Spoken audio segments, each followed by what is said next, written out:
ఏదైతే గత 2 రోజుల క్రితం జరిగినటువంటి ఎంపీడీఓ కార్యాలయంలో మండల సర్వసభ్య సమావేశం జరగగా ఆ సమావేశానికి ముఖ్య అతిథిగా టీపీ నాయకులు సుగవాసి బాలసుబ్రహ్మణ్యం గారు హాజరవగా వైకాపా నాయకులు కొంతమంది వారికి స్వాగతం పలకడం పట్ల టీడీపీకి సంబంధించి మేము దాన్ని ఖండించడం జరిగింది.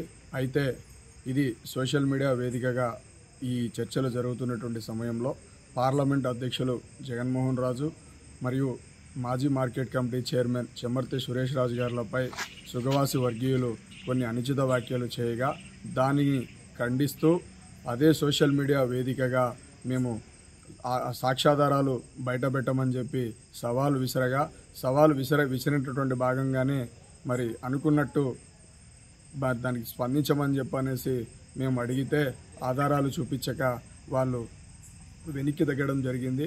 మరి ఇది జరుగుతున్నటువంటి ఈ తతంగంలోనే మరి ఈరోజు ఈ సమస్య జరిగి 48 గంటలు గడిచిన తర్వాత ఈరోజు నేను ఇంట్లో లేని సమయంలో మరి నా తల్లి ఇంట్లో ఉన్నటువంటి సమయంలో నీ కొడుకుని చంపుతాము అని చెప్పనేసి సుగవాసి వర్గీయులు కొంతమంది ఇంట్లోకి చొరబడి మా తల్లిని భయభ్రాంతులకు గురి చేయడం జరిగింది. వారందరికీ కూడా ఒకటే చెప్తా ఉన్నా, ఏదైనా ఉంటే రాజకీయంగా నాతో తేల్చుకోవాలి, కానీ నేను ఇంట్లో లేని సమయంలో నా తల్లిని భయభ్రాంతులకు గురి చేయాలని చూస్తే మాత్రం జాగ్రత్త. ఇటువంటి తాటాకు చప్పుళ్లకు భయపడే ప్రసక్తే లేదు. ఈరోజే గౌరవ డిఎస్పీ గారిని రాజంపేటలో కలవడం జరిగింది.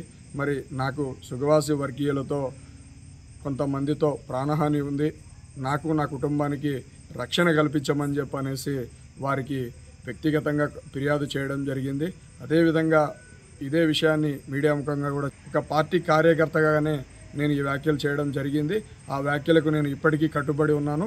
ఏదైనా వస్తే ఫేస్ టు ఫేస్ తెలుసుకోవడానికి సిద్ధంగా ఉన్నాను, కానీ ఇటువంటి బెదిరింపు చర్యలకు పాల్పడితే మాత్రం సహించే ప్రసక్తే లేదు. అంతకు అంత రెట్టింపే ఉంటుంది, కానీ తగ్గే ప్రసక్తే లేదని చెప్పనేసి మీడియా ముఖంగా హెచ్చరిస్తాను.